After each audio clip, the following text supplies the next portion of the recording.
Rent control in Mountain View, enacted by the voters as Measure V in 2016, is working. It is protecting thousands of apartment households while we plan to address our continuing housing shortage. But the corporate landlords have refused to accept it.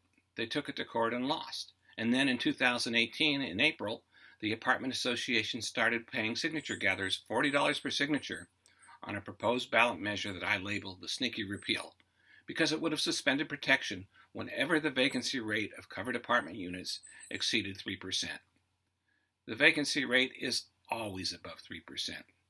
Despite spending $260,000 on the petition drive, they could not collect signatures fast enough to make the November 2018 ballot.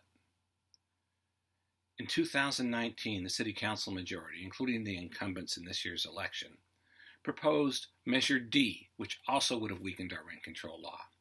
Despite substantial landlord funding for the Council's measure, voters rejected Measure D in March 2020 by a 70 to 30% margin. On August 7th, 2020, the landlords withdrew the sneaky repeal from the November 2020 ballot because they had no hope of passage. But they aren't going away.